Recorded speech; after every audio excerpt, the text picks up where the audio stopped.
Hola, muy buenas tardes. En nombre de Librería Bonilla y de Bonilla Artigas Editores, les damos la bienvenida a esta presentación de colonización del ser y el saber indígenas en la historia verdadera la historia general de las cosas de Nueva España, de Itzá Eudabé Eusebio. Para la presentación de hoy contaremos con la presencia del autor Itzá Eudabé Eusebio, de José Guadalupe Gandarilla y de María Cristina Ríos. Bienvenidos. Hola, buenas tardes. Muchas gracias a todos los que están aquí presentes y a quienes lleguen a vernos esto después por internet. Vamos a presentar este trabajo. Le vamos a dar primero la palabra a Cristina, luego a José y al final unas palabras y luego hacemos un diálogo. Por favor. Muchas gracias. Bueno, yo soy Cristina Ríos y voy a presentar el libro de Itzá Eudabé Eusebio. También agradecer a la editorial Bonilla Artigas, a Juan Luis Bonilla, por dar un espacio para este tipo de publicaciones, porque es un compromiso con nuestra memoria, con el México antiguo, con la crítica a lo que los frailes también hicieron en estas tierras. Bueno, el libro se llama Colonización del ser y el saber indígenas en la historia general de las cosas de la Nueva España. Lectura crítica a la obra de Fray Bernardino de Sahagún. El autor, nuevamente se los repito, Itzá Eudabé Eusebio. Editorial Bonilla Artigas, México 2023, 236 páginas.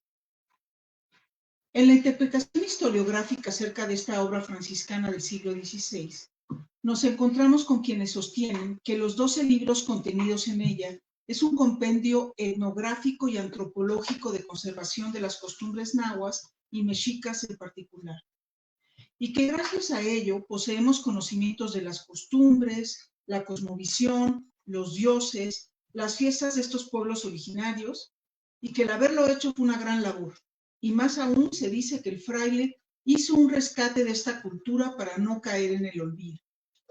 Sabemos que Sahagún comienza el Códice Florentino con sus 2000 folios con el apoyo de los mismos nahuas ya aculturizados, es decir, ya cristianizados.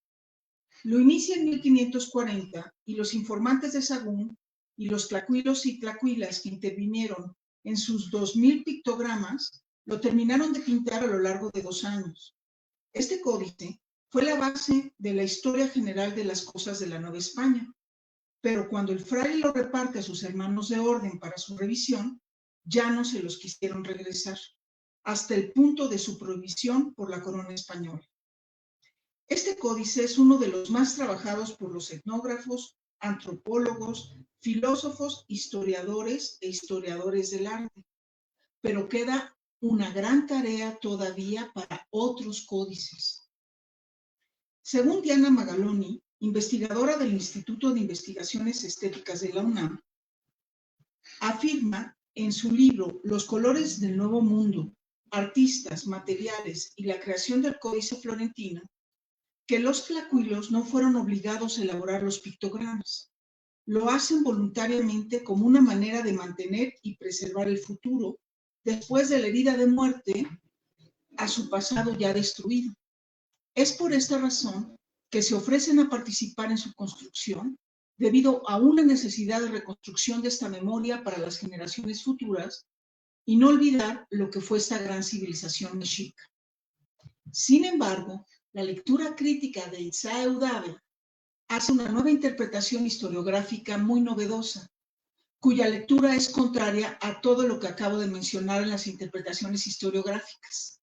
La tesis es que este códice fue una manera de apropiación y resignificación de la cultura mexica, vaciándola de su significado original a través del empleo de un método epistemológico de interpretación llamado la analogía, es decir, una hermenéutica analógica al comparar las costumbres, creencias y religiosidad de los nahuas mexicas con el modelo de otras civilizaciones de la antigüedad griega y romana para comprender por comparación y superposición a lo nuevo de esta civilización que se encontraron en el Nuevo Mundo.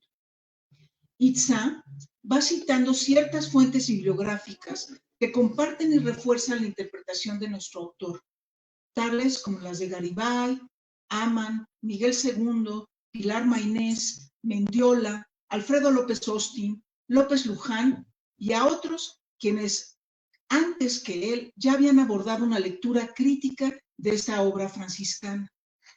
No obstante, la originalidad del libro de Itzá Eudave es la de emplear dos categorías de análisis importantes.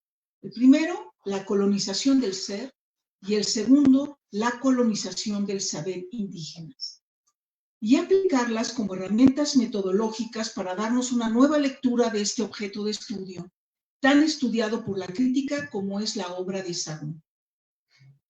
El concepto o categoría de colonización refiere a un ejercicio de poder, pero no la de un territorio conquistado militarmente, sino uno de mayor duración y que abarca el campo de lo simbólico y semiótico, o dicho de otra manera, una dominación a partir de la imposición de los imaginarios europeos para hacer la traducción de las nuevas culturas a las que se enfrentaron. Ahora, el término colonización del ser refiere a un dominio sobre la identidad de estas culturas al negarlas y anularlas. Consiste en vaciarlos de su identidad para inventarles otra, acorde con la del vencedor. En este caso, la del cristiano europeo, pues cristianizar equivalía a civilizar.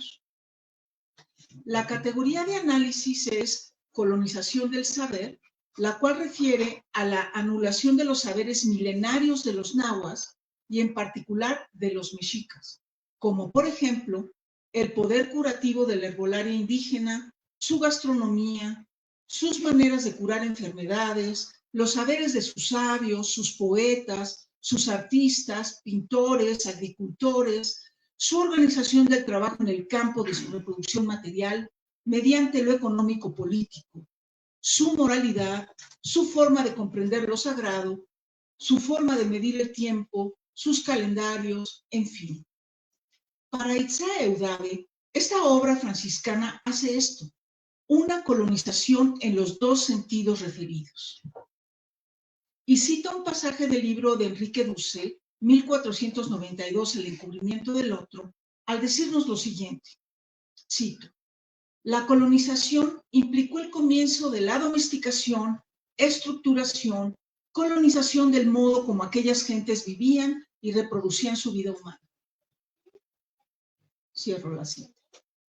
Lo interesante son las evidencias que nos ofrece el autor en su libro para demostrar esta colonización en la obra de Sagún.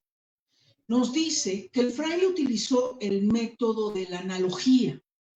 La analogía fue un método epistemológico empleado en la Edad Media europea para conocer e interpretar el mundo, en particular a otras civilizaciones no cristianas o a un otro. También entran aquí los animales, como refiere Michel Foucault en el capítulo 2, La prosa del mundo, dentro de su libro Las palabras y las cosas, quien explica las 4 formas epistemológicas empleadas en la Edad Media, como fueron el símbolo, la analogía, el antónimo o proposición y la alegoría.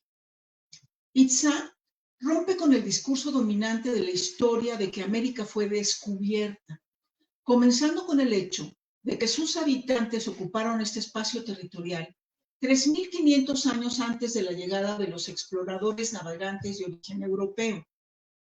Al poner en cuestión la categoría de descubrimiento, Itzá afirma que se trata más bien de una invención, vaciamiento, encubrimiento y ficcionalización.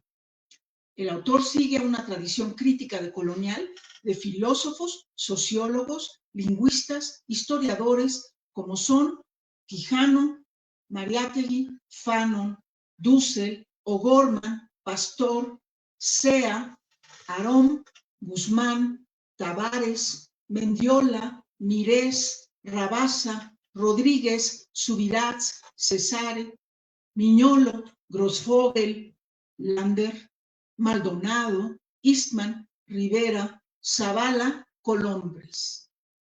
El autor nos dice: comprendemos que la guerra de invasión en América y la consecuente colonización de los pueblos, culturas y territorios implicó en diversos momentos y contextos una reinvención.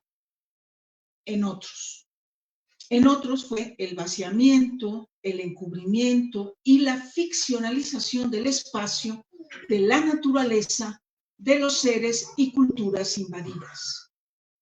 Sabemos que una de las maneras de legitimar la invasión por parte de la corona española fue la teológica, cuyo producto incluyó la extirpación de las idolatrías. Era desde su ideología un combate en contra del demonio, a quien se le atribuían los engaños que tenían a los gentiles de las Indias occidentales, como los europeos llamaban a esta región.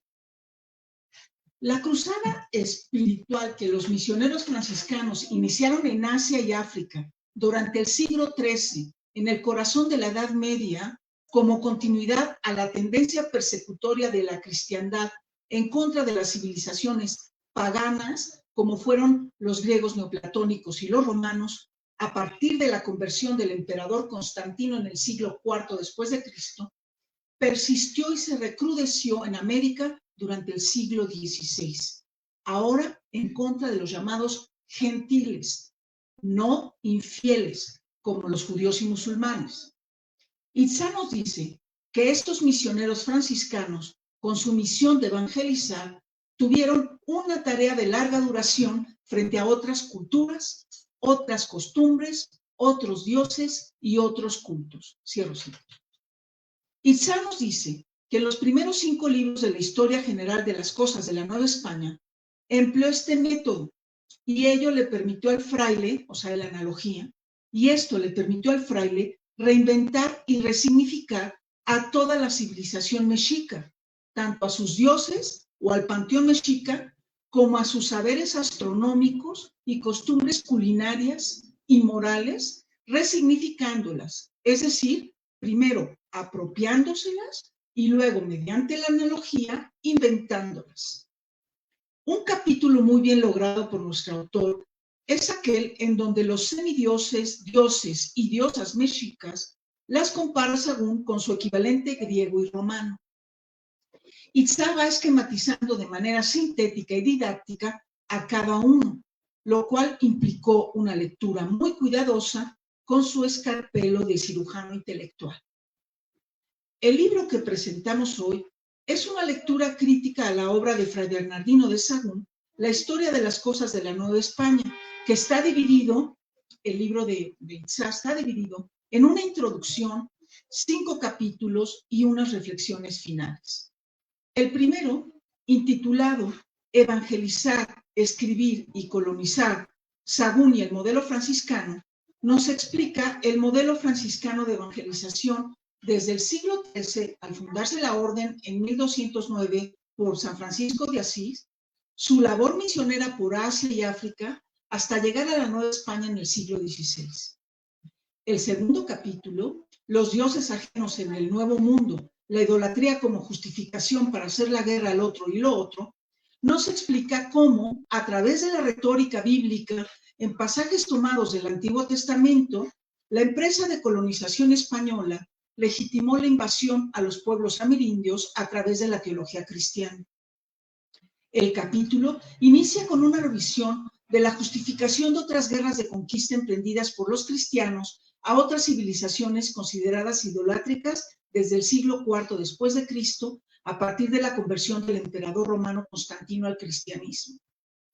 Todo ello se hace a partir de la retórica del Antiguo Testamento, con la condena de Yahvé, el Dios de Moisés, libertador del pueblo judío de su esclavitud en Egipto, hacia otro tipo de adoración que no fuese la de él, como el único y verdadero, juzgándolos a los otros pueblos como idolátricos. Itzá demuestra la manera como la empresa de evangelización misionera de los franciscanos fue una continuidad de estas cruzadas cristianas, pero ahora en la llamada Nueva España. Una lucha en contra del demonio, quien se suponía tenía engañados a los indígenas.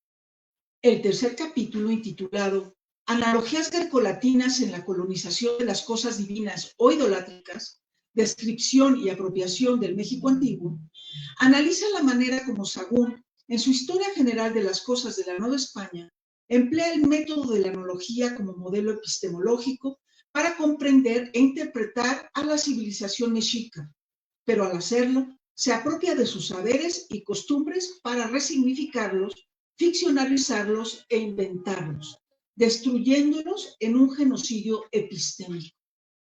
El cuarto capítulo, llamado Vivir Nepantla entre lo correcto y lo incorrecto, la colonización del ser indígena, analiza lo que Sahagún hace en el libro sexto de la Historia General de las Cosas de la Nueva España. Nos dice que empleó aspectos culturales indígenas que le fueron útiles, es decir, se los apropió, pero no para conservarlos intactos en la memoria y abonar a su preservación etnográfica, sino para introducir e incorporar los de origen cristiano. Y esta acción es un vaciamiento y colonización del ser indígena.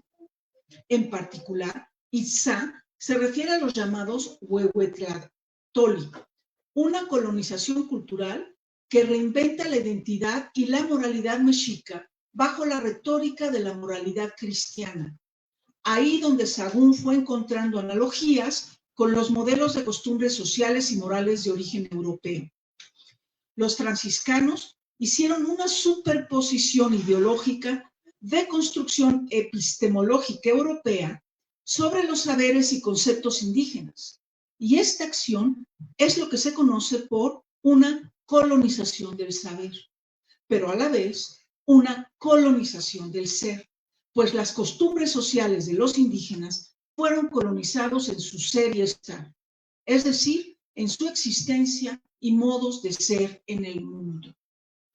En este interesante capítulo tercero, Itzá analiza también el libro 10, capítulo 15 de Sahagún, llamado De las malas y buenas mujeres, para juzgar su comportamiento sexual como pecado de carnalidad e imponer modelos de moralidad sexual cristiana para el caso de las mujeres, tomando como modelo a Santa Clara. El último capítulo del libro de Itzá, llamado Traducción y apropiación en la construcción de las nuevas personas para el nuevo mundo, nos comenta acerca de las reflexiones finales de Sahagún en su Historia General, quien después de escribir sus 27 capítulos, el fraile confirma lo dicho a lo largo de todo el libro, de las cosas buenas y malas de los mexicas, sus virtudes y vicios, sus habilidades y vicios. La obra del fraile fue una forma ideológica de justificar la labor misionera de los franciscanos ante la corona española para permanecer aquí y lograr el favor imperial. En el último capítulo de su libro, Itzá Eudave nos comenta lo poderoso que resultó ser la educación misionera a los indígenas. Los misioneros querían ver si los indígenas ya cristianizados podían llegar a ser sacerdotes. Itzá nos demuestra casi al final de su libro cómo a 2 mancebos indígenas se les da el hábito de San Francisco para después arrebatárselos como si fueran inmaduros aún y por miedo a que cometiesen herejías con el nuevo saber religioso cristiano que se les enseñaba. El autor refiere acerca de la queja y desilusión de Sahagún con las prácticas de la idolatría que no se habían podido erradicar, en una investigación que el misionero realizó en Cholula y Huejotzingo, ambos en la hoy conocida Puebla.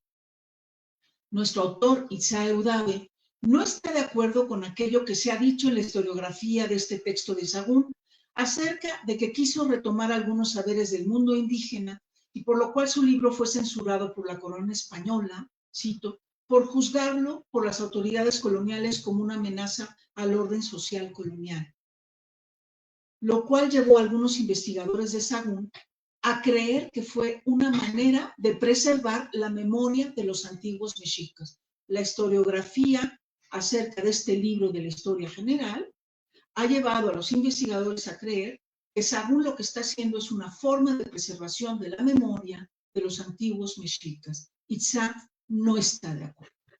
Él concluye con la tesis que ha querido demostrarnos a lo largo de toda su investigación acerca de que el estudio de los saberes, las formas sociales y sus cultos religiosos fueron una forma de clasificación para introyectar los saberes y modos de vida cristianos.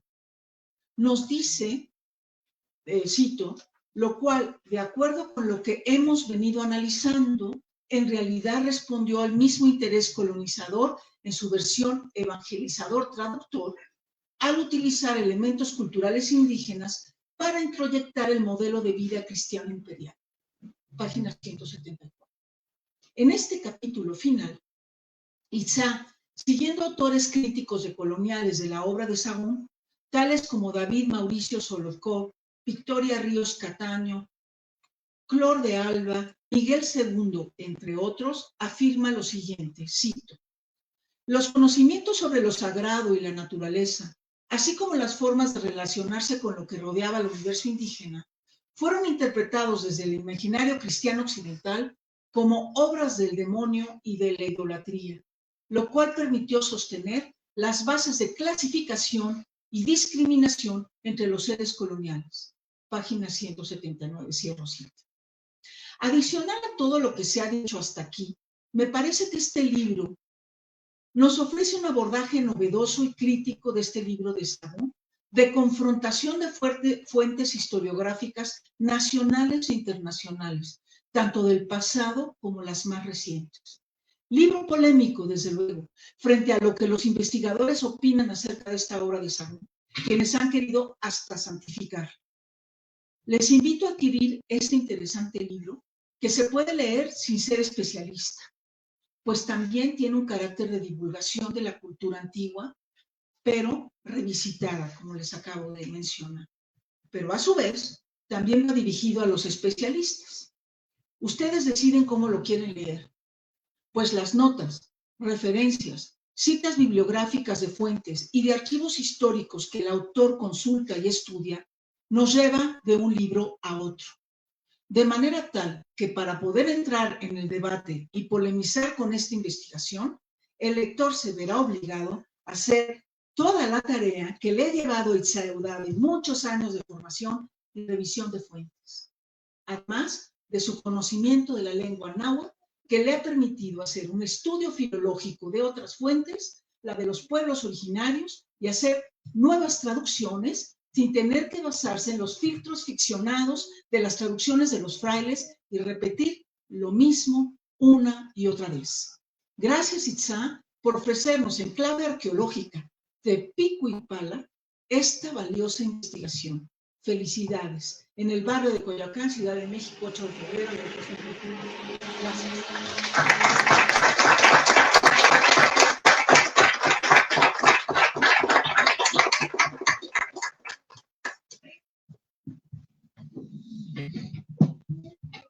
Muchas gracias a Cristina. Cristina trabaja ahora en el Helénico, por si quieren visitarla.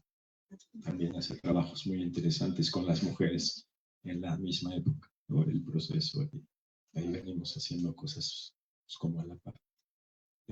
Ahora le damos la palabra a José Gandarilla, que pues es del CEICH en la UNAM, y pues ha sido mi profe y fue el director del trabajo de investigación del doctorado, y que es, digamos, el producto después revisado es este libro. Entonces, adelante. Muchas gracias. En primer lugar, quisiera referir la gentileza de Itzá como autor para permitirme ofrecer unas palabras sobre su obra, y también a la casa editorial de Bonilla Artigas, que hoy nos recibe aquí. Y también doy las gracias a quienes están aquí presentes y a quienes tengan oportunidad, como lo ofrece el medio digital, de ver quizás hasta más tarde esta presentación.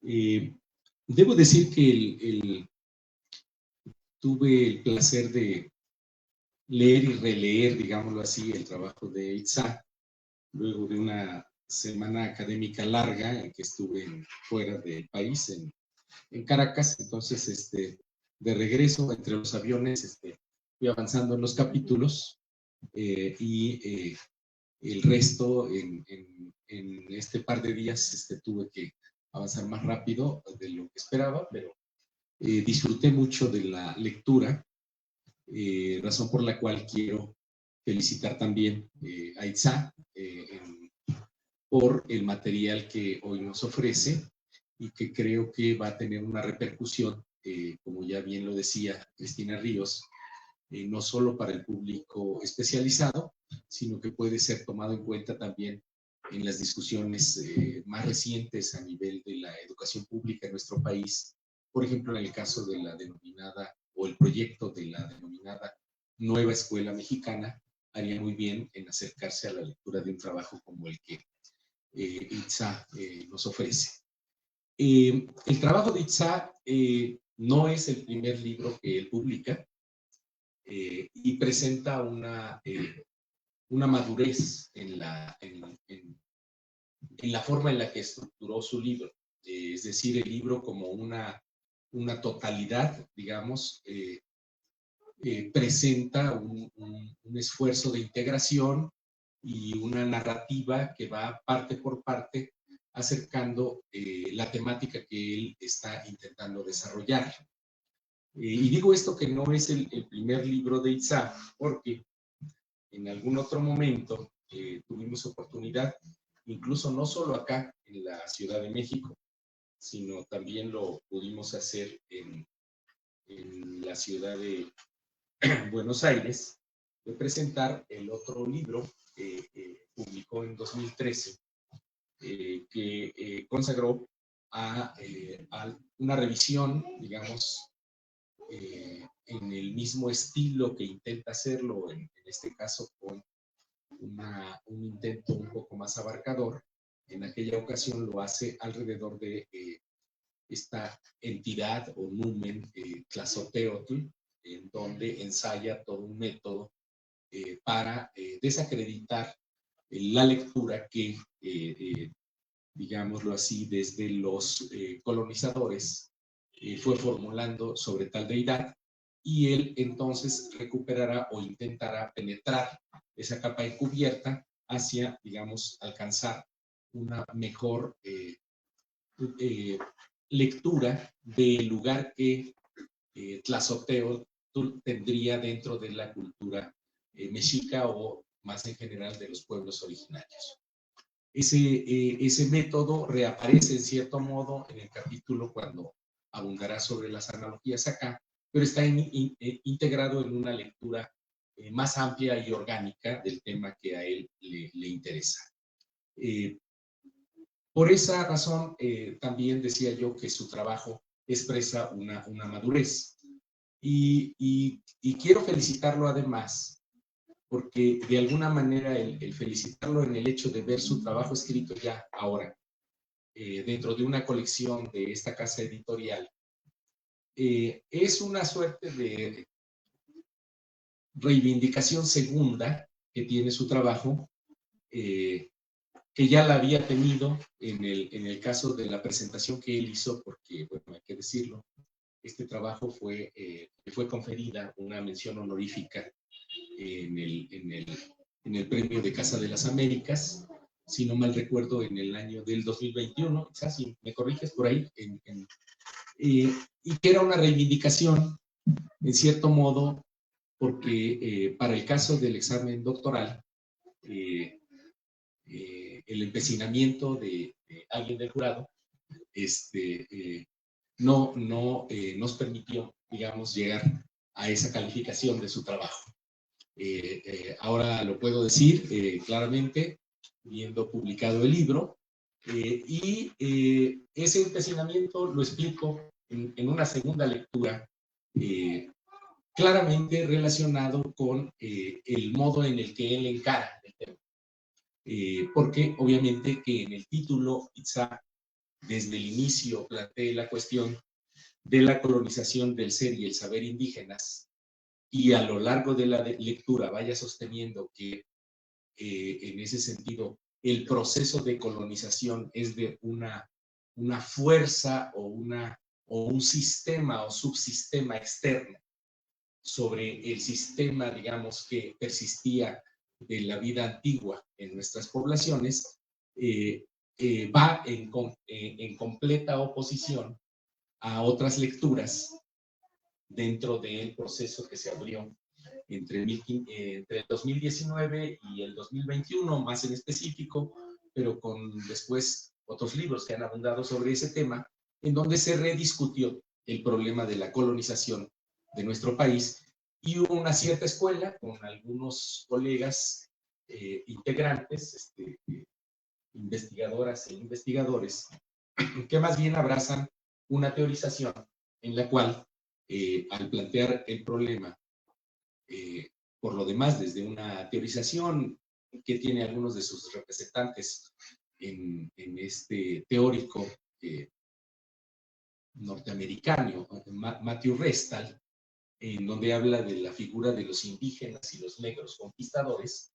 Entonces, esta escuela de la historiografía mexicana apuesta más bien por mirar el colapso del sistema, digamos, de vida de los pueblos originarios en el curso, digámoslo así, de 1421 hasta 1423, hasta el 1521, es decir, en el ciclo que los españoles o los reinos de Castilla y Aragón llegaron a estas tierras, en una visión en la cual son los conflictos internos y la dominación del grupo, digamos, de la Triple Alianza sobre otros grupos subalternizados, y es la rebelión de estos la que sería el peso o la que ejercería, digámoslo así, la fuerza social y emancipatoria que rompería con dicho dominio imperial,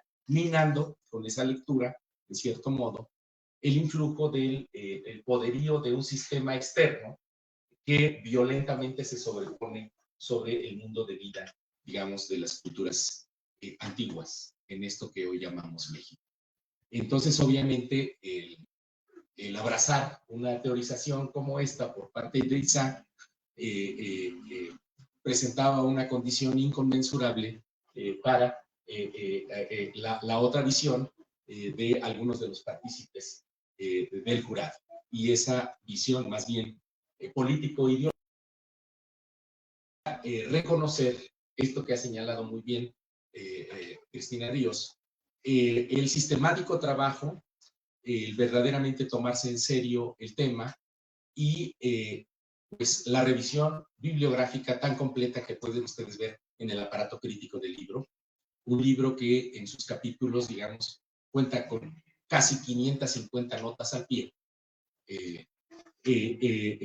Refleja, digamos, un minucioso trabajo de investigación.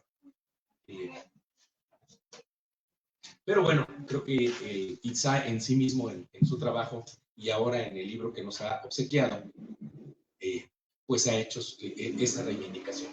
Pero no quería dejar pasar la oportunidad, porque de alguna manera el trabajo de Itzá se coloca en este todavía inquieto e insuficientemente discutido tema sobre el problema de la colonización de México. De alguna manera, el trabajo de Itzá puede consentir varias lecturas, ¿no? Me permite un poco aventurar esta visión, digamos, desde otro mirador, la muy cuidadosa revisión que ha hecho María Cristina Ríos del capítulo por capítulo de la obra de Itzá.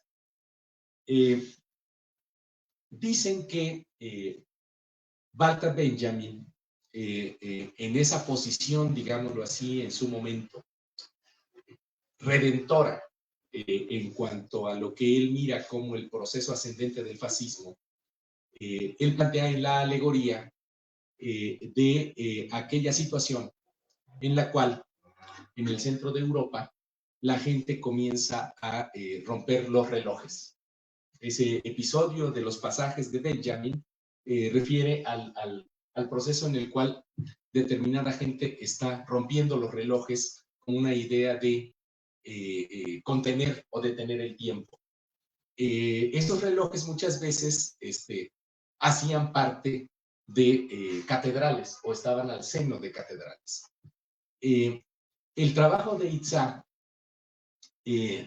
intenta de alguna manera resquebrajar a una o dos de nuestras catedrales en la lectura de lo mexicano. Es el caso tanto de Sahagún como el caso de Miguel León Portilla. Tan es así que fíjense, las cosas no ocurren circunstancialmente. Estando en Caracas, accedí, yendo a las librerías de viejo, aprovecho cuando tengo la oportunidad de hacer los viajes, sumergirme en esa subcultura del libro de viejo, encuentro el material, porque no tuve oportunidad de ir, digamos, a donde tenemos la biblioteca, ya sea para buscar el libro en la versión de Porrúa que cita Itzá, o en la versión incluso encuadernada de la biblioteca Porrúa, que ocupa los números 8 al 11 de esa enorme biblioteca. Pero si uno lee en la contraportada de la selección que hizo José Luis Martínez del trabajo de Bernardino de Sahagún, del México antiguo, la palabra a la que refiere hace referencia a esto. Dice la extracción, digamos, de la contraportada. Este conjunto, la historia general de las cosas de Nueva España, dice, como las viejas catedrales, ¿no? Una obra enorme y múltiple. Itzá trata de alguna manera con su trabajo de derribar esa catedral. Y lo va a hacer en un modo muy cuidadoso, en una lectura muy sistemática, paso por paso, digamos, para tratar de demostrar de alguna manera que la cuestión en este caso, de lo que se consideraría la parte más granada, la parte más consecuente o coherente de aquellos que llegaron entre los exploradores, colonizadores o conquistadores, que son la parte de las órdenes mendicantes y los evangelizadores. Se considera que en ellos vendría, digámoslo así, representada esa parte del humanismo renacentista que llegara a nuestras tierras. Y entonces se le confiere, en este caso, a Fray Bernardino de Sahagún, una posición de, digámoslo así, de un traductor legítimo, es decir, de un traductor cultural. De hecho, Grusinski, que cita también Itzá, lo tratará en esos términos. No pareciera que la subjetividad de este personaje, ya describió parte de su biografía, Cristina Ríos, que llega en esta especie de momento no inmediato, digamos, no venía no participó no es informante directo, digamos, como en el caso de Cortés, es un informante de un momento segundo, de unas 3 décadas posteriores, pero se considera la legitimidad de su trabajo, sin poner en consideración, evidentemente, la subjetividad del mismo como atravesada por pues lo que está ocurriendo en lo que eran los reinos de Europa en ese momento. Partícipes, digamos, de una suerte de medio siglo de lo que vendría siendo el proceso que se abrió simultáneamente en 1492 en términos de la persecución del infiel, la expulsión de judíos, ¿no? Y el rompimiento del dominio árabe, conocido como contraconquista. En ese sentido, pues obviamente las campañas de incursión sobre otras tierras y los seres humanos o personas que venían en esa aventura, que son denominados hidalgos o fidalgos, en el sentido de que tenían por fe la posibilidad de invertir en cierto modo sus condiciones materiales o de vida en aquellas tierras a través de la aventura y el enriquecimiento en las tierras que iban a conocer acá. Es decir, Itzá demuestra claramente que como franciscano, Fray Bernardino de Sahagún también está imbuido, digámoslo así, de de ese condicionamiento, podríamos decir, de su subjetividad en términos de pues de alguna manera un personaje que está participando de esa aventura bélica o violenta, invasiva, con los posicionamientos de alguna manera medievales que vienen, digamos, arrastrando la subjetividad inmediata de estos que llegaron en el proceso que abriría la modernidad temprana. Como bien dijo Cristina Ríos, no es esa la opinión generalizada sobre Sahagún. Más bien al contrario, es digamos, la opinión que Itzá va a defender, y en ese sentido, la destrucción de la narrativa de Sahagún es una posición, digamos, no me atrevería a decir minoritaria, pero sí me atrevería a decir más bien en rebeldía a la posición original, a la posición, digamos, dominante, que la encuentro reflejada nada más y nada menos que en uno de los padres fundadores de la interpretación sobre lo mexicano o sobre el mundo del México antiguo.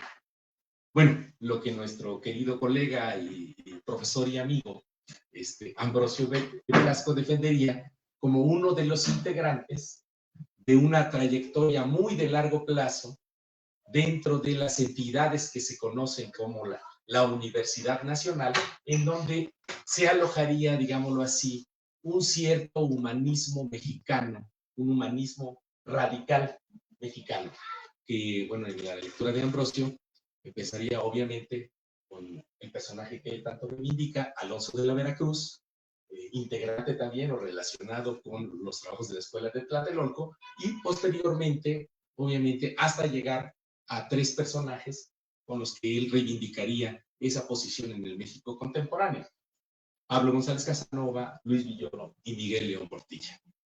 De este último, para no remitir a más trabajo, solamente voy a leer una frasecita que él utiliza sobre Sahagún, justamente en el trabajo que él titula Los antiguos mexicanos a través de sus crónicas y cantares.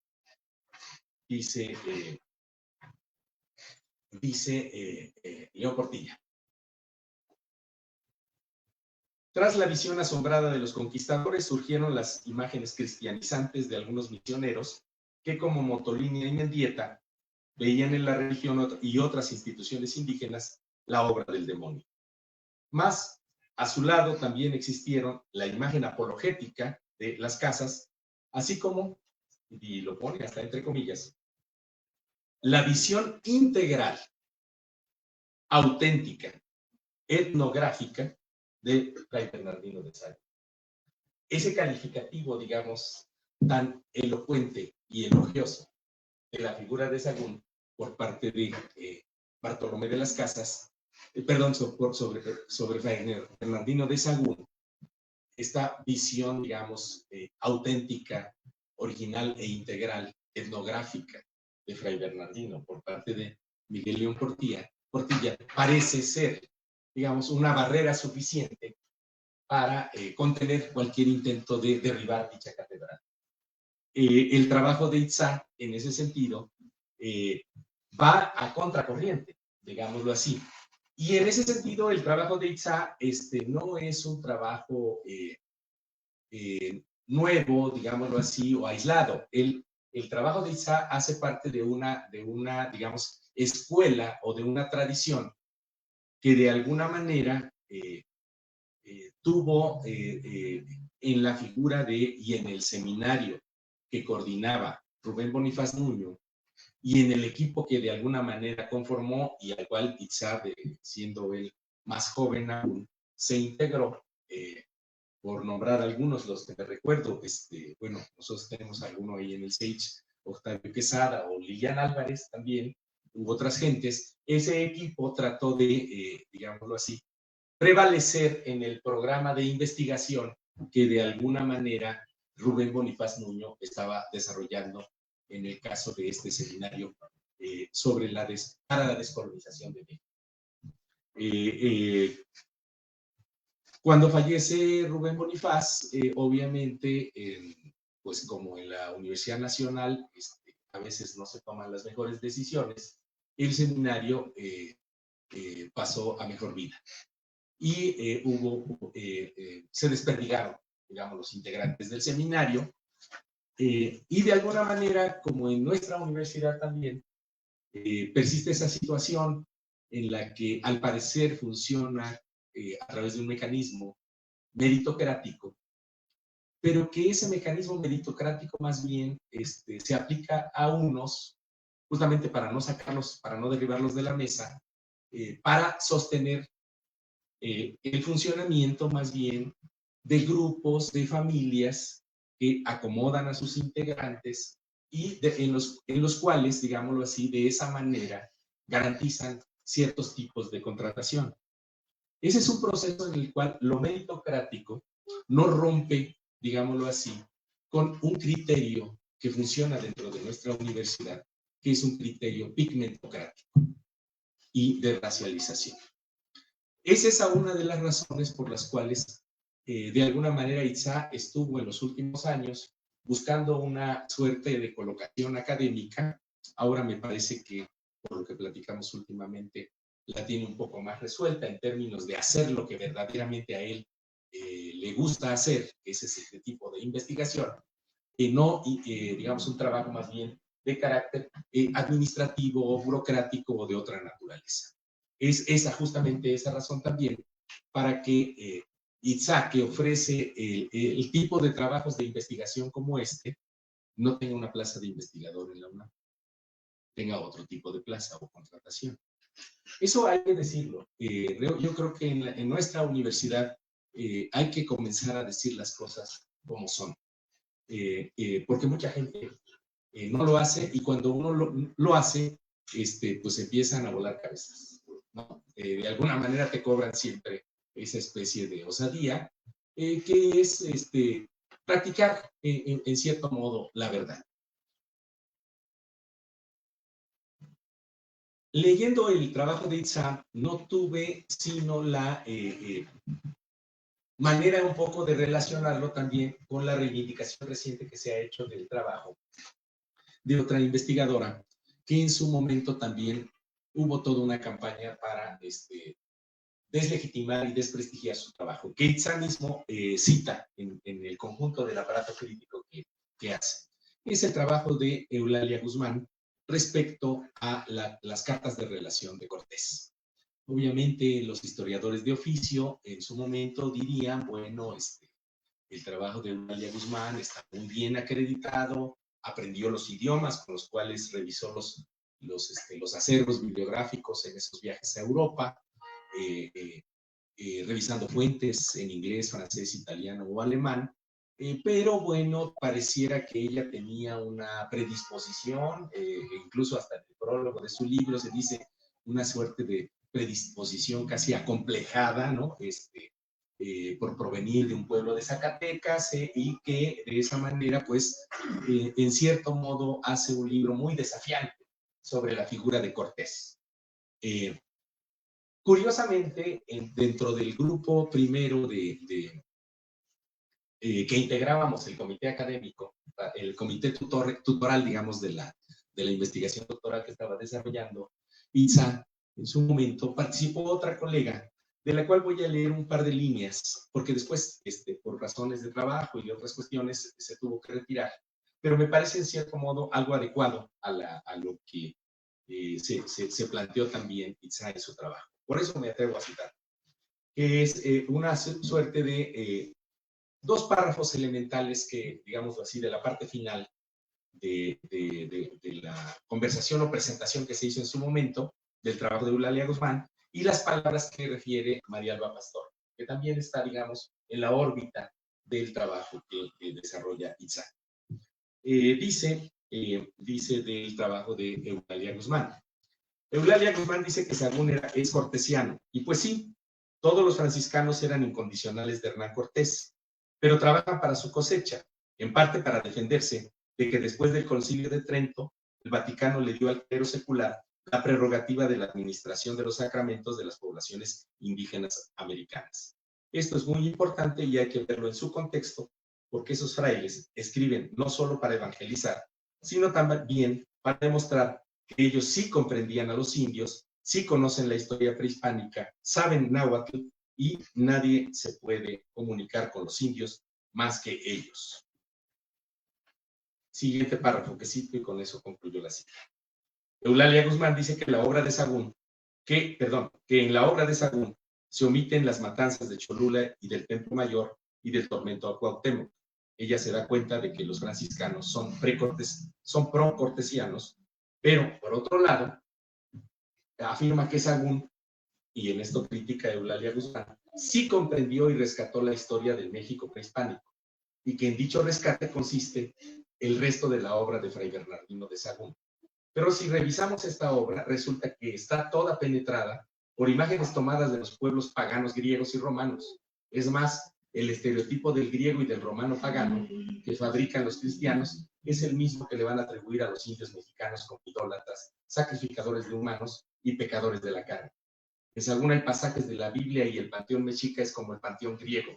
La mitología griega está adaptada a una supuesta mitología prehispánica. Sahagún está tratando de demostrar que la población indígena americana no era tan bárbara como se decía, que sí pecaban y por eso se justifica la conquista y la evangelización, pero que el actuar así eran como los antepasados de los europeos. Tiene razón, en cierto modo, María Alba Pastor en el señalamiento que hace sobre Eulalia Guzmán, pero la tarea que dice en el sentido de que sí estaría presente de alguna manera o atravesaría, digamos, la narrativa del franciscano, la recuperación de lo que León Portilla recuperaría como lo que verdaderamente hacían, decían y el modo en que vivían los antiguos mexicanos. El trabajo de Itzá va más allá en ese sentido, va más allá de lo que pudo hacer Eulalia Guzmán y trata, digámoslo así, de un tema que resulta fundamental para esclarecer el tipo de relación. De alguna manera, lo que ha atravesado la humanidad en diversos contextos históricos, que es el desperdicio de la oportunidad de una verdadera o genuina interculturalidad. Lo que expresaría la violencia y la conquista del siglo XVI para el caso de nuestros pueblos originarios es el avasallamiento de una cultura sobre la otra. Es el rompimiento de la posibilidad de la experiencia intercultural. Si uno mira de alguna manera lo que ocurre como problemas fundamentales del mundo entero al día de hoy, en términos del genocidio en Gaza por el Estado sionista de Israel, o lo que ocurre día con día en los grandes flujos de migración que convierten al Mediterráneo, que fue supuestamente el centro desde el que emergió la modernidad dominante, verdaderamente en un océano panteón de los pueblos africanos, o lo que consiste en la vida moderna en el caso del elevamiento de muros, como es el caso, digámoslo así, de una frontera que se ha sobreextendido después de las caídas de las Torres Gemelas en los Estados Unidos, la aplicación de la política de ASPAN y del papel que le toca a México, por ejemplo, como espacio de tránsito de flujos de miles o decenas de miles de personas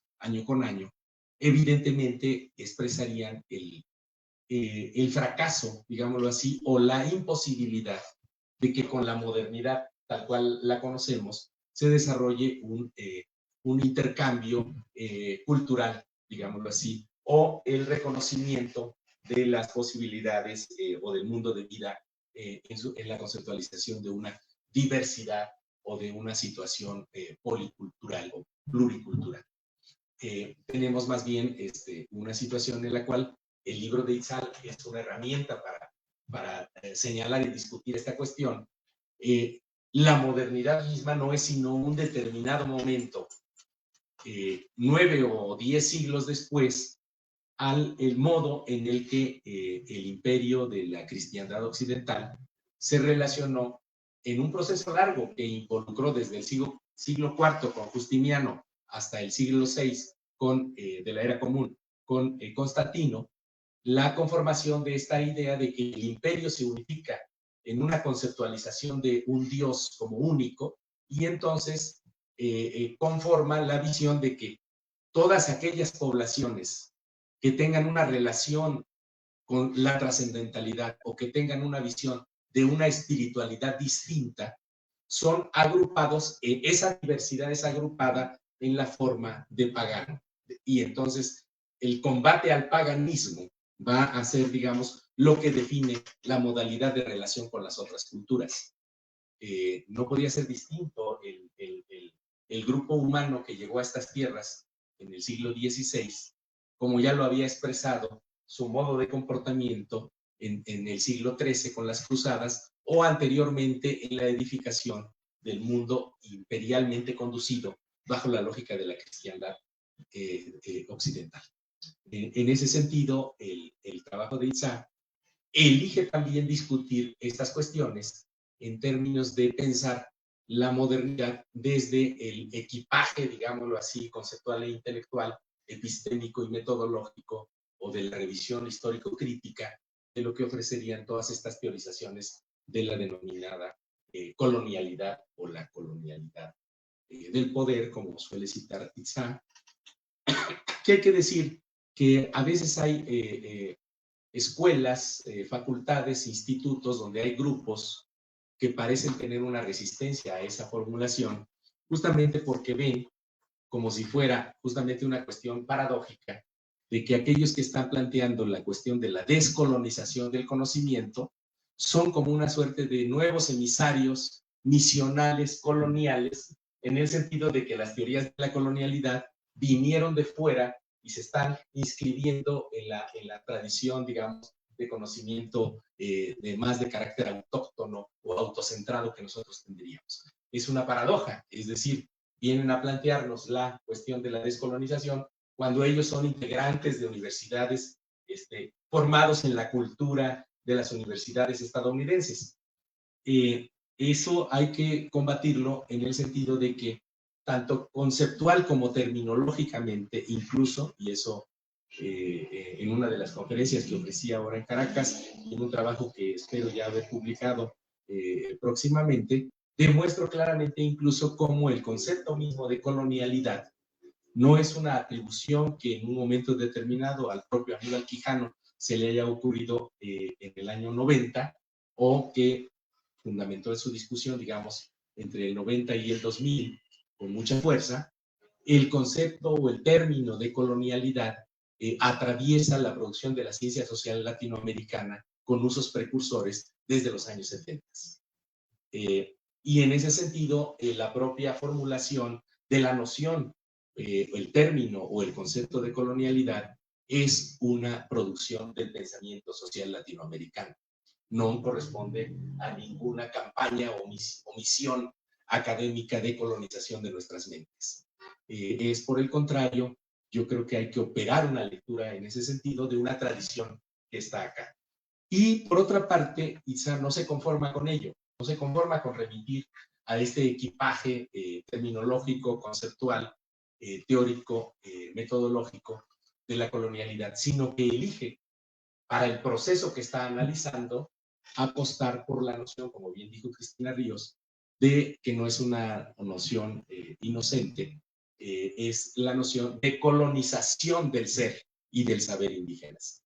Porque en estas discusiones se ha planteado un paso casi automático de la noción de la colonialidad del poder, como si hubieras, digámoslo así, encontrado metafísicamente una nueva palabra que después tendrá sus expresiones como colonialidad del ser, colonialidad del saber, colonialidad del género u otras colonialidades.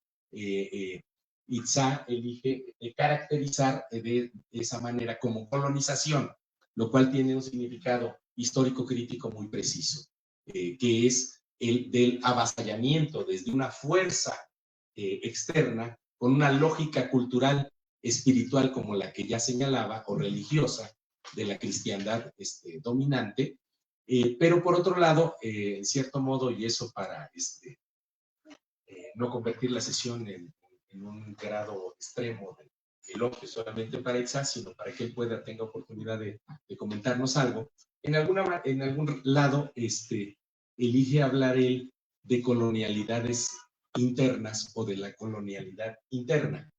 Me parece que en ese caso yo hubiese elegido o si hubiese tenido oportunidad de leer esa parte, porque me parece que es de esas partes de las que él amplió y digamos, metió muchas otras cuestiones al trabajo que presentó en su investigación doctoral.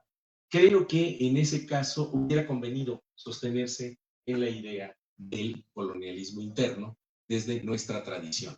Pero bueno, esa será una de las cuestiones en las que ahora quizás Itzá, no sé si lo haya pensado, pero tendrá oportunidad también de iluminarnos al respecto. Muchas gracias.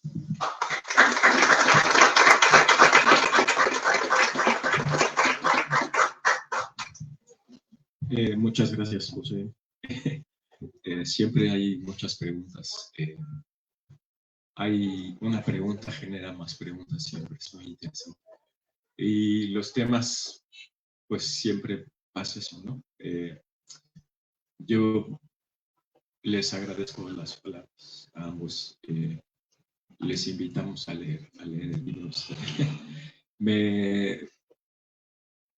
Tengo varias cosas que fui recordando escuchando a José, porque efectivamente pues hay un discurso hegemónico sobre la historia en muchos aspectos, pero la idea del poder, tanto para contar la historia como para contar las historias que tienen que ver con el poder, pues siempre han estado también controladas, ¿no? Entonces, creo que el esfuerzo que hacen muchas personas desde hace mucho tiempo, pues es muy interesante retomarlas, ¿no? Jalar los hilos y hacer los cruces para mirar.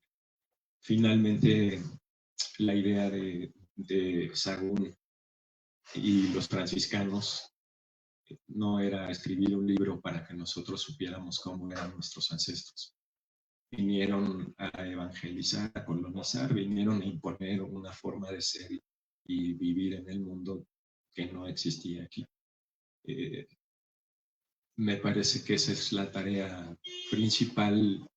Como decía José, pues tiene un hilo con el trabajo anterior, ¿no? El libro de Tlazolteotl fue un acercamiento a un símbolo de los mexicas, a uno de los muchos símbolos de lo sagrado femenino, y que es pues visto por Sahagún y muchos otros frailes y religiosos como la devoradora de inmundicias y el pecado carnal.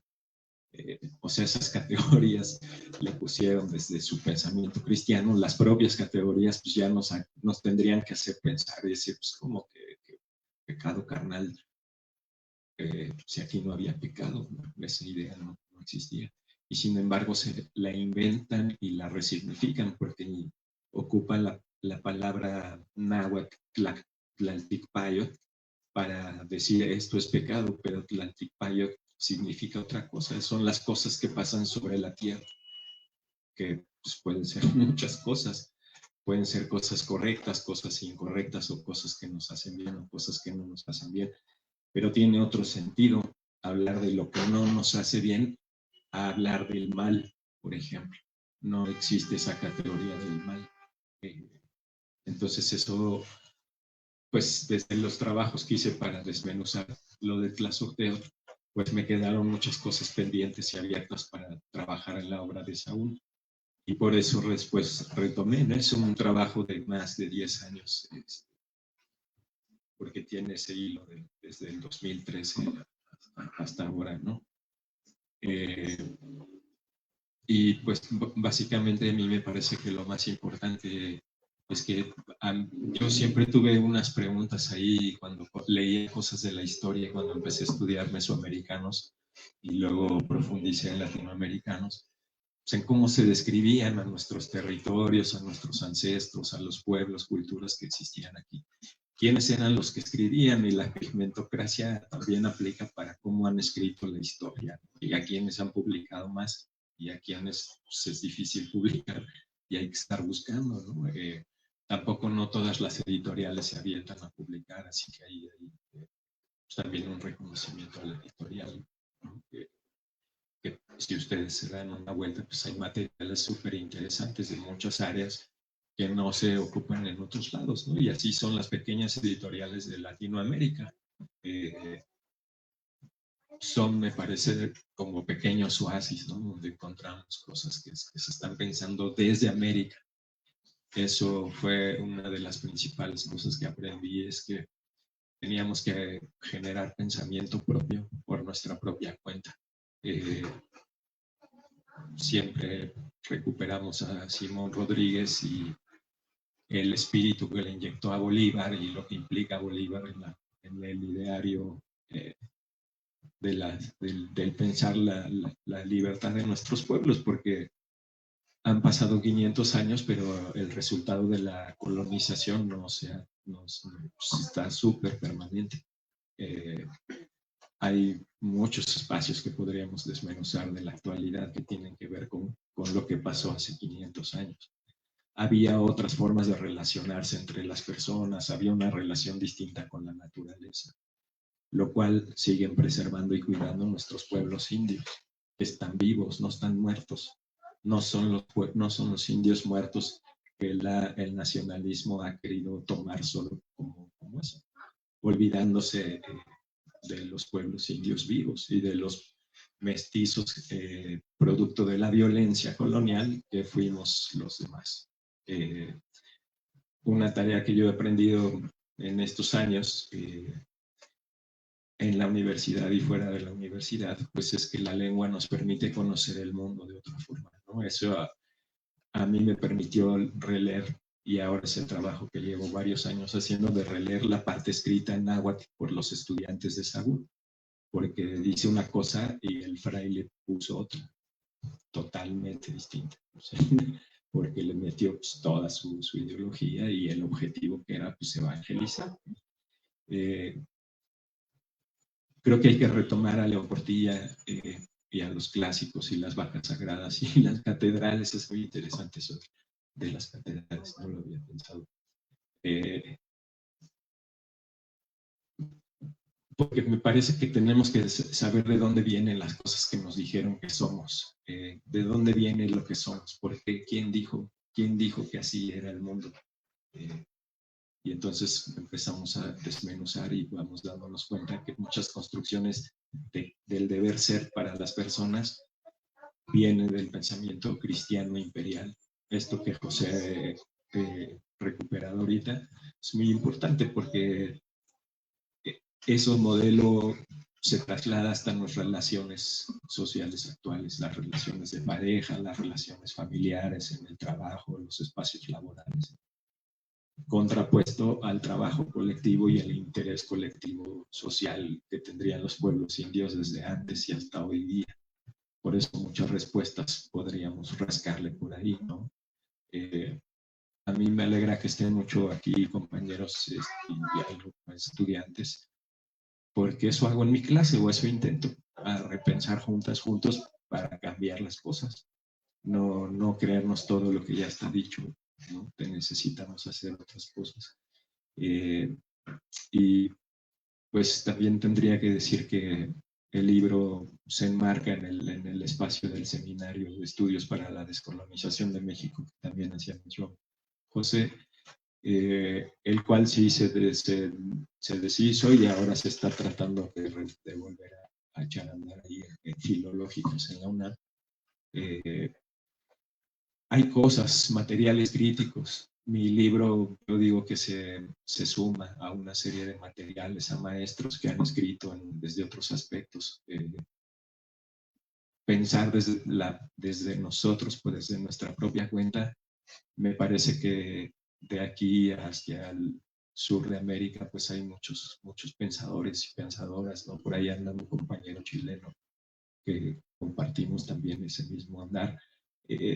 Desde los distintos territorios, porque en todos lados pasó el mismo modelo colonial, las mismas crónicas, se repiten los mismos modelos, el mismo despojo, y se vive hasta hoy día el mismo despojo. Conocer nuestra historia, como dice esa frase clásica, pues nos permitiría hacer otras cosas en teoría. Entonces, en ese marco está el trabajo. Muchas gracias por su presencia. Si quieren alguna pregunta o algo que decirnos, es el momento.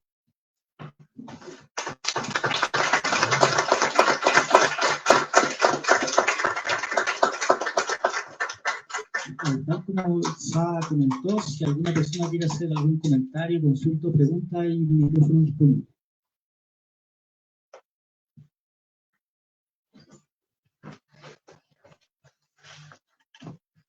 ¿Cuál es Yoguali no Itza? Lo toca Jesús Sebastián en el Tepel Cuhuacan, Iztapalapa, Mexico, Tenochtitlan. Mi nombre es Jesús Sebastián, del pueblo originario de Culhuacán, Ciudad de México. La verdad, quizás sería insano, impropio hacer ahorita algún comentario, algún planteamiento, porque no he leído el libro. Sin duda, con lo que amablemente quienes hicieron la presentación hicieron, la verdad que me deja así con ganas de leerlo en estos momentos, porque efectivamente, bueno, pues tratamos de hace mucho tiempo de decolonizarnos, ¿no? Porque finalmente, inclusive en las propias escuelas nos dicen qué es lo que tenemos que hacer en ese sentido y no permiten que nosotros tengamos un pensamiento muy correcto. Justo ahorita estoy terminando Walter Benjamin, El ángel de la barricada, lecturas críticas latinoamericanas, Marco Álvarez Vergara y Félix Valdés García, está Lowy, Mariátegui, Luxemburgo y toda esa banda que efectivamente yo creo que retomó también el compa toda esta parte, que es sumamente importante, Marx, Lenin, todo esto, pues todos nuestros críticos que de alguna otra en Latinoamérica hemos sufrido todo esto, ¿no? Incluso estuvimos por ahí en esto de investigaciones históricas, justo estaban haciendo ese planteamiento de la analogía de los dioses griegos y romanos con los que nosotros tenemos, pero bueno, finalmente nada más una pregunta. ¿Por qué en lugar de decir nahuas, no dices anahuacas? Porque tengo nahuacas es Ancaxcanáhuac e Incanáhuac, ¿no? Que es un lugar todavía más extenso en ese sentido. Nada más sería esa preguntita.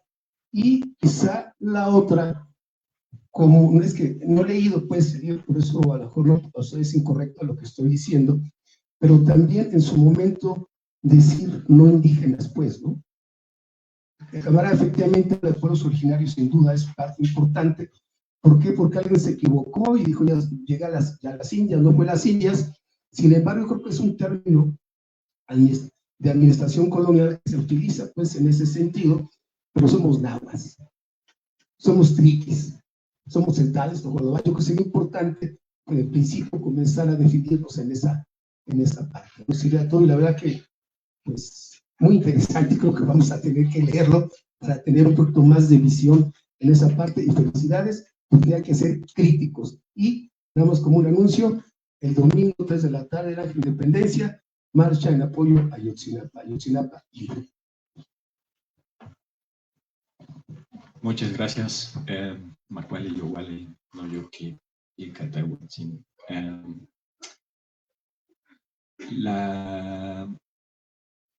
La náhuac, la palabra náhuac tiene también muchas lecturas, pero yo más bien hablo de los mexicas, porque también pasa una cosa con la obra de Sahagún, se ha tomado como que lo que está dicho es todo verdadero, por un lado. Por otro lado, se asegura que está sostenido en testimonios tomados de la lengua náhuatl. Y hay muchos trabajos que han venido demostrando que eso no es así, ¿no? Se repiten modelos. Pero también se ocupa para decir y imaginar que así eran otros pueblos, incluso de América, ¿no? En el sur de América se lee a Sahagún para decir, sí, eran los antepasados.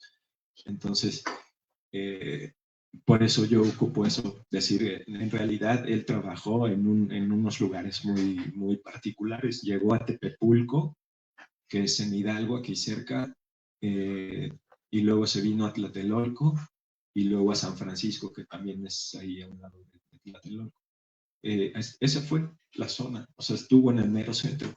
No recibía mucha información, escuchaba mucha información, pero no trabajó con toda la gente ni siquiera con otros nahuas, ¿no? Porque los pueblos nahuas son muchos. Entonces, por eso yo más bien me centro en decir que son mexicas, para también romper esta idea del mexicacentrismo. No sé si existe eso. Pero sentimos, sí. porque también se ha ocupado eso, ¿no? Pensar que todo el centro es lo que pasaba aquí, ¿no? Por eso esa construcción histórica también responde a la construcción colonial de la propia historia, a cómo, ¿no?, reivindicar las mismas cosas. Y más bien hay que señalar, no es cierto, ¿no? Está hablando de estos pueblos y el resto de pueblos indígenas a lo mejor comparten cosas, pero son bien diferentes. Y entonces de ahí la cuestión de releer las cosas que están desde las propias lenguas, porque así como Sagún hizo una obra con cosas, retomando, tratando de hacer incluso un vocabulario de lengua náhuatl, pues hubo para el zapoteco, hubo para el chol, el celtal, o sea, se hicieron durante los 300 años de colonia, intentos de diccionarios con el mismo modelo para evangelizar, que es lo que se recupera incluso hoy para estudiar las lenguas hoy día, que no, yo no creo que esté mal, pero habría que hacer una inversión, decir, bueno, esto que cómo nos enseñaron la lengua, por ejemplo, y repensarla, pero desde esas bases de la lengua, no desde lo que está escrito en el libro. Si no traducir, interpretar. Sí, sí. Y el Anahuaca, pues lo que le entiendo es que se refiere más a los que vivimos en todo el Anáhuac, ¿no?, que sería el territorio de lo que llamaron después América. Los pueblos de Sudamérica, las culturas indígenas le llamaron el Tahuantinsuyo, pero para nombrar justo el territorio, ¿no? Una de las formas de descolonizar los saberes, pues, es nombrarlos en su propia lengua. Entonces, cuando hacemos una clase para platicar sobre América, pues enseñamos cómo se nombraba América en otras lenguas, no solo en náhuatl, ¿no?, también en las otras lenguas, porque es lo que los pueblos siguen resistiendo, están vivos, no están muertos, que era un poco lo que les decía hace un rato. Y lo otro que era, otra cosa que comentaste. Bueno, pues el término indígena también. Lo del indígena, pues también es un concepto, ¿no?, que se ha reivindicado de muchas formas, o se ha ocupado según el discurso. Incluso la palabra indios, ¿no?, que se dejó de usar por mucha gente muchos años. Después los propios pueblos indios vivos se han encargado de decir, pues sí, somos indios, pero somos esto, ¿no? O sea, no lo que el colonizador dijo que eran los indios, que fue el concepto para homogeneizar a todos los pueblos que había en América o en otras partes del mundo. Finalmente, la palabra indígena se refiere a todos los pobladores originarios de un territorio, sea aquí o en África o en Asia o en la propia Europa, ¿no? Hay, los propios pueblos colonizadores primero colonizaron sus propios territorios. Eso hay que tener siempre en la memoria. Por eso repiten después, ¿no? Hay un modelo y una idea de relacionarse en el mundo del conquistador y el conquistado. Y pues eso es ahí, me parece que desconstruirlo, ¿no?, descolonizarnos. Bueno, ¿alguna otra pregunta, comentario, queja, sugerencia por ahí? ¿Qué tal, Alicia? Felicidades por el libro. Pues igual no lo he leído, pero me recuerda mucho a la cuestión de los presagios, ¿no? Una forma de decir, estos cuates ya se habían dado por vencidos y cuando empezamos a escarbar, pues los presagios son discursos ya cristianizados, ¿no? De los informantes indígenas, ¿no? Y ahí hay una idea del evangelio, de las ideas cristianas y hay un fin del mundo, ¿no? Y justo con estos discursos hegemónicos me llama mucho la atención que cuando hablamos de lo que pasaba antes de las culturas prehispánicas, pues recurrimos a Sagún, a Olmos, a Molina, y ellos son los referentes, pero ellos tuvieron informantes, ¿no? Y de los informantes están pues silenciados, no sabemos quiénes son, bueno, o tal vez sí, ¿no? Yo los desconozco. Y justo esa es mi pregunta, ¿no? ¿Quiénes son? Ya mencionaste algunos pueblos, pero ¿qué funciones, quiénes eran, ¿no?, dentro de sus propias comunidades? Sabemos que eran algunos nobles, pero qué hay de las otras personas, ¿no? Como que de la gente de la vida cotidiana, eran vecinos, qué funciones tenían dentro de sus comunidades y cómo es que se acercan y los frailes cómo se acercan. Gracias, Pedro. Es muy interesante. Justo eso que preguntas es algo que estoy ahora haciendo porque con un profe, colega nuestro, que también fue parte de mi sínodo, Mario Ruiz Otelo, en un seminario sobre repensar la idea de filosofía en América al inicio del siglo XVI,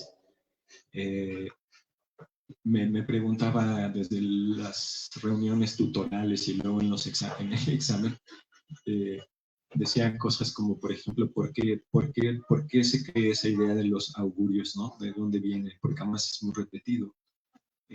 León Portilla sostiene que los indios mexicas y otros pueblos tenían la idea de que si pasaba un cometa significaba algo horrible y feo, cuando en realidad, si miramos la cosmovisión de los pueblos indígenas, todos tienen una lectura distinta de un cometa, implica otra cosa y no es nefasta ni negativa.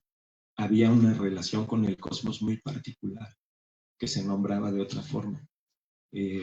Por lo tanto, no puede ser lo mismo que el augurio que tenía para el europeo. El europeo que llega a América sí tenía muchos augurios y su modelo del conquistador era Alejandro Magno, que era un conquistador que fue el modelo para el resto de conquistadores que va a tener Europa y Asia y África posteriormente, porque con la conquista imperial del Mediterráneo por los romanos se esparce ese modelo y se esparcen una serie de ideas sobre los otros, eso que decía José. Esos otredades y esos otros pues están siempre ahí, desde siempre han sido vistos así, entonces se exportan esas justificaciones, porque en realidad me parece que lo que ocupa los frailes, no solo Sahagún, es ocupar estas analogías para decir, pues así como en Europa teníamos a los griegos y a los romanos que tenían muchas diosas y dioses, y los indios americanos también, pues entonces eran como ellos, ¿no? Son como ellos. Para enmarcarlos y meterlos en su lógica, para explicárselos en su lógica. Para eso ocupan los augurios.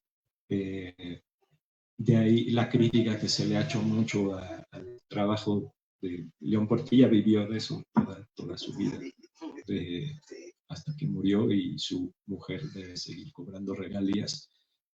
Pero hay muchas lecturas críticas. Yo les recomiendo leer a Guy Rosat, que es un profe investigador del INA en Veracruz, de la Universidad de Jalapa, que aquí está uno de sus libros, Preliminares de la Conquista.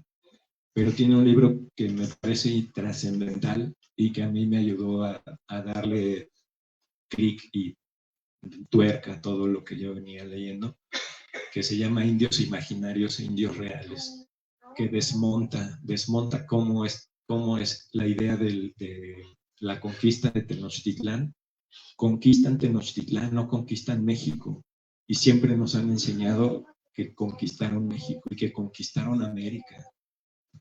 ¿No es cierto? O sea, llegaron, conquistaron un territorio, pero no lo hicieron ellos, lo hicieron un montón de pueblos indígenas a los cuales fueron sometiendo y se fueron sumando al ejército de Cortés. Que eso ya, incluso la historiografía dura del Instituto de Investigaciones Históricas ya lo están retomando, ¿no? Ya están haciendo otra lectura. Justo demostrando que pues no era esta idea del indio sometido y la visión de los vencidos, si ustedes la leen, es de puro indio triste y vencido, y no es así.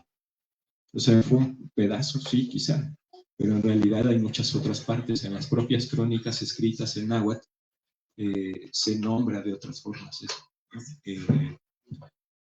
La segunda parte dijiste después de lo de... ¿Quiénes eran los informantes? Los informantes también es los franciscanos tenían una metodología, eso hay que tenerlo clarísimo, es un método franciscano, porque los franciscanos son los que llegan primero a América porque el poder de la iglesia, la reina Isabel tenía su confesor y el principal religioso era un franciscano que se llamaba Cisneros. Él a su vez era parte de una orden religiosa que es clave para entender porque se llamaba San Gabriel. De ahí salen todos los que llegan a América, los franciscanos, que son los más duros, pero son los más intelectuales, son los más preparados. Hay que recordar que en esa época la gente más preparada eran los religiosos y los abogados, pero normalmente eran lo mismo. Los religiosos eran abogados y abogados religiosos, teólogos, sí. Y después venían los soldados y después los campesinos. Hay un autor que me gusta mucho, un francés, Georges Duby, que he leído ahora últimamente. El orden medieval se basaba en estos órdenes de poderes que después van a repetir los romanos y después los europeos modernos y después se va a trasladar a América. Para justificar cuando se escribía la historia siempre se ocupaban los testimonios, aunque fueran falsos o no. La historia de la Ilíada y las historias que se le atribuyen a Heródoto como el primer y supuestamente historiador son relatos orales que él fue recuperando, que fue retomando, ¿no? Entonces, algunos se dice pues fueron inventados, como se hace en la escritura, y otros pues fueron quizás reales, ¿no? Lo mismo pasa con los informantes de Sahagún. En lo que estoy yo haciendo ahora, pues hay siguiendo lo que Guy hace de indios imaginarios, indios reales. A mí me parece que hay indios imaginarios en la obra de Sahagún que él pone a decir que eran de tal forma y no es tan así. Sobre todo en la parte de los Huehuetlactoli, que yo analizo solo algunos Huehuetlactoli, hay muchísimos. Pero en todos esos Huehuetlactoli se supone que es la palabra antigua, cómo le hablaba el padre al hijo, la madre a la hija, todas son cosas éticas, morales, cómo debía hablar el gobernante, la madre, el padre, cómo debe ser, vestir, caminar, comer. Todo eso está en la Biblia. Yo lo que hice fue decir, esto viene de aquí, ¿no? ¿De qué libros básicamente de la Biblia se reproducen? Entonces, hay partes donde pone a hablar a los indios, él construye los discursos. Pero hay partes en la obra donde sí se filtran saberes indígenas, ¿no? Donde se describen otras cosas, sobre todo en la parte ceremonial y de las entidades sagradas. Si leemos a Sahagún, dice el demonio, el diablo, así toda la obra está llena de diablos, demonios, los malos, las brujas, las feas, los malos. El libro 10 es nigromantes, sí, los nigromantes y nigromancias eran los magos, ¿no? Las brujas. Todo su mundo medieval lo traslada, ¿no? Para describir a las autoridades aquí. Y entonces sí es posible releer la obra y decir esto viene del pensamiento cristiano imperial de Sahagún, esto viene de los estudiantes en vías de colonización, pero que tratan de dejar pistas por ahí. Eso es lo más interesante. Hay que releer lo que está en náhuatl y traducirlo con otra perspectiva, ya sin las cargas que le pusieron los frailes. Y entonces nos van a dar otra cosa. Hay unas ceremonias, ¿no? Yo lo que he estado viendo es que hay unas ceremonias y unos cantos al agua, al fuego, al aire, a la tierra, y se le danza como se le danza hoy día. Pues nada que ver con lo otro, ¿no? Lo salvaje, lo demoníaco. ¿Sí? Entonces, eso ya entonces nos da otra traducción. Finalmente, lo que quería decirte es que hay unos indios reales, digamos, al parecer, ¿no? Por lo menos son 23 indígenas que nombra Sahagún, que dice su nombre, y no encontré otro. Ajá. Esa es mi novedad, pero 23 indígenas que con nombre, solo de algunos, como de 6, dice de dónde son y qué hacían, ¿no? Él los dividía porque algo interesantísimo de todos ellos es que todos eran trilingües, porque sabían náhuatl, sabían el castellano y aprendieron el latín. O sea, no eran cualquier sujeto, era gente chingona y sabía, pues así eran nuestros ancestros, así somos. solo que se nos olvida. Podemos aprender muchas cosas y cambiar cosas. Hay que nombrarlo, como dice Pepe. Hay que nombrarlo y hacerlo. Y 22 pintores tlacuilos. Entonces, unos él les llama gramáticos, solo eran 4. Estos trilingües eran 4. Son de los que más se sabe de su vida.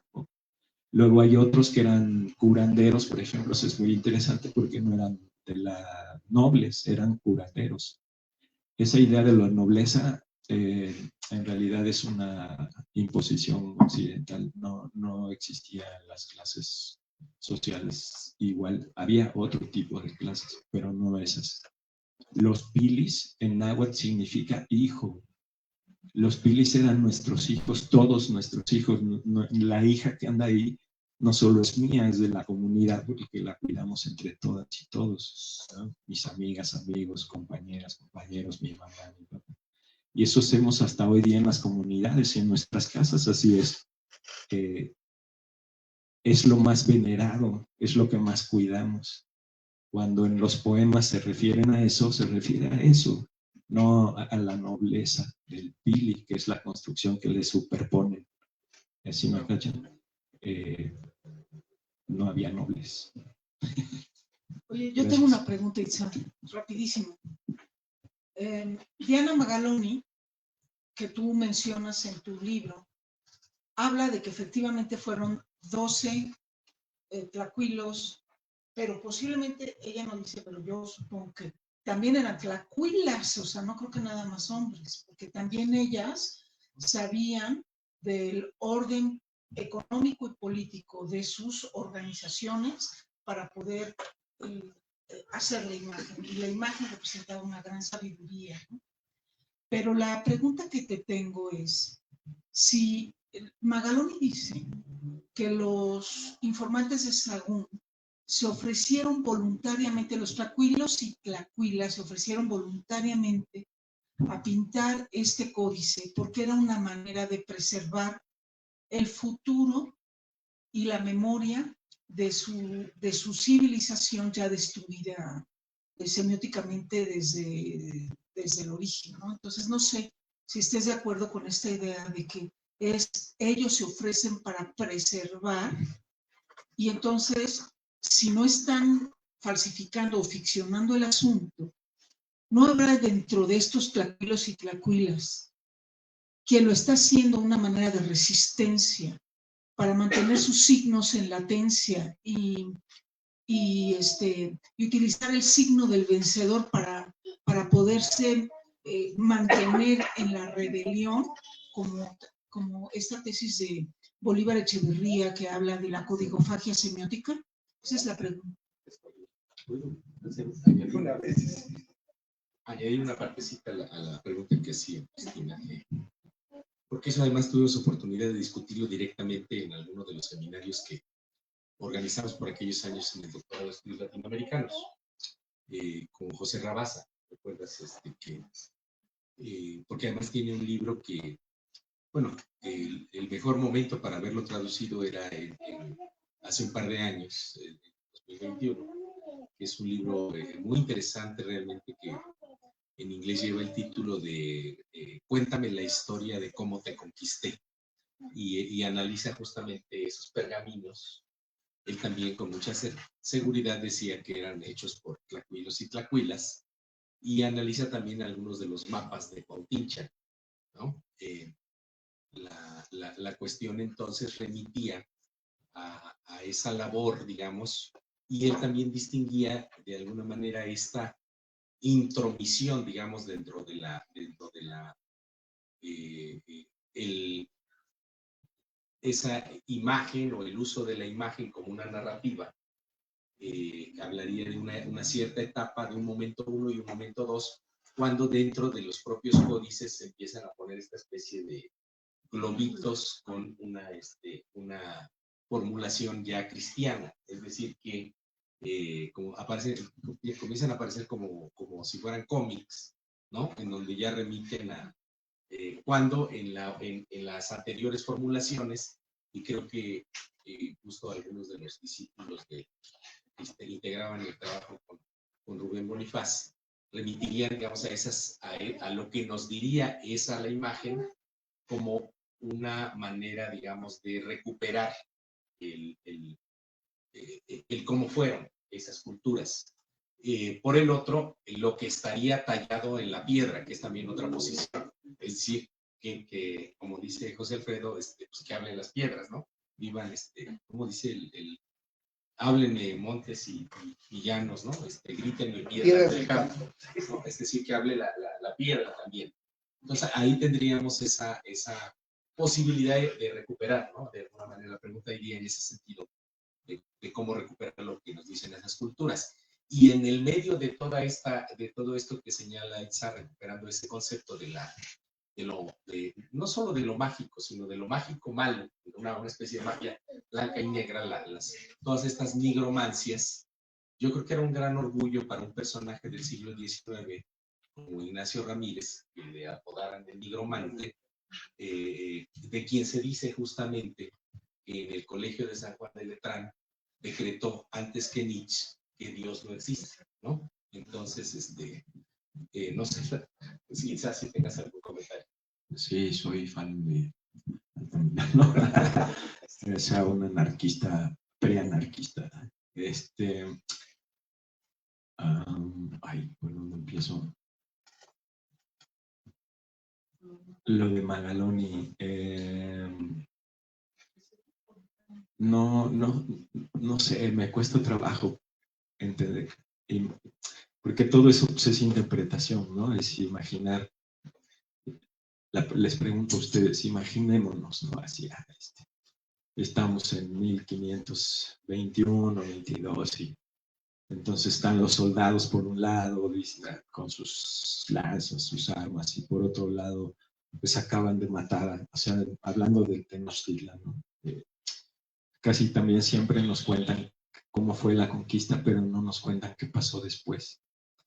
Y una cosa que yo he estado leyendo ahora que está bien tremenda, son las tácticas de guerra de cortar el alimento, que ya lo usaban en Europa y lo trasladan a América, el cerco, dejarse. Eso es tremendo. Eso fue lo que más mató a la gente, porque no hubo comida durante mucho tiempo y hubo muchas enfermedades. Y entonces eso fue lo que lo diríamos, esa guerra bacteriológica de esa época, pues tiene un porqué, ¿no? Me cuesta trabajo pensar que la gente hizo cosas, por así decir, sí, vienen los frailes a evangelizarnos, y bueno, voy a mandar a mi chavo, ¿no? A mi chavita y a mi chavita, porque había escuelas para las mujeres y había escuelas para los varones. Al menos al principio. Yo creo que después sí habría que hacer ahí mucho más análisis, pero me parece que sí hay después una lectura de cómo esto que dices, ¿no? Ocupemos las herramientas del invasor para guardar algunas relaciones.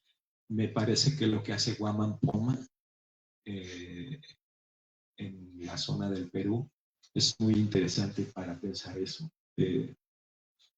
Se ocupa la escritura y el dibujo europeo, pero sigue dibujando como Inca y describe cosas y denuncia cosas ante el rey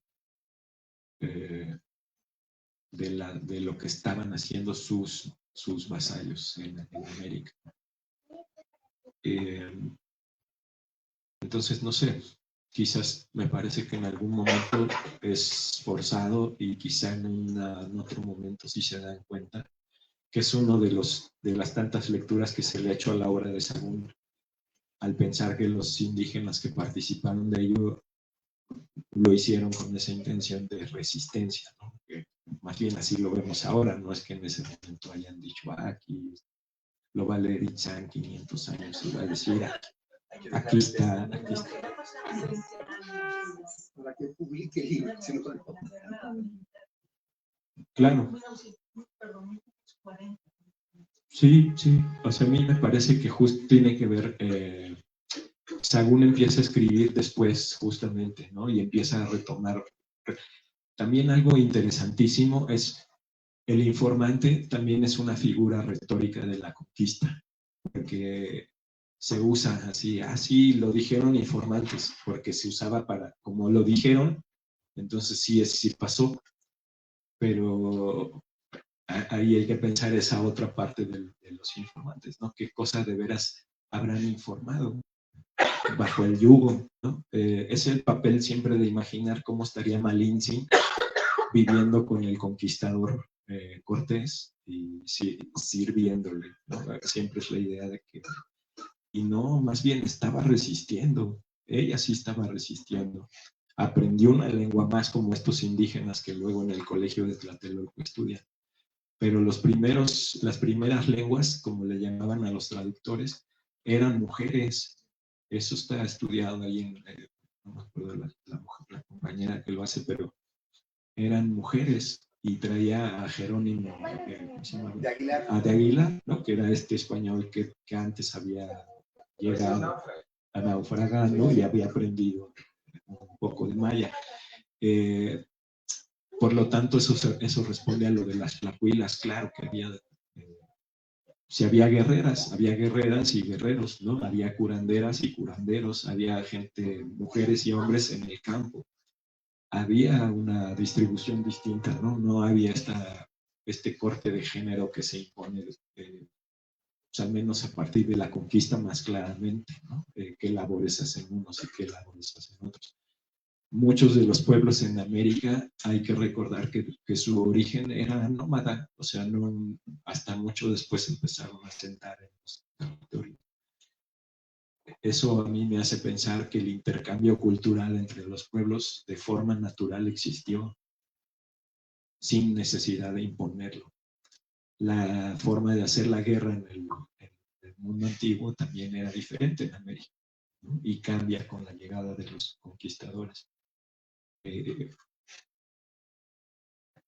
No sé si lo respondí. Pero lo intenté. Pues, la ceremonialización de la guerra. Sí. Como decía la abuelita, ese es otro tema. Hay mucho todavía por desmenuzar en realidad. Ciertamente el trabajo es súper amplio. La obra de Sahagún es interminable. Yo la releo, siempre encuentro cosas y digo, caray. Leer a los cronistas y leer la historia nos permite, insisto, en pensar nuestra realidad y nuestra actualidad de otra forma. Así que esa es la invitación. Muchas gracias por venir a todas, todos y a quienes nos vean por otros espacios, tiempos. Tlazocamati.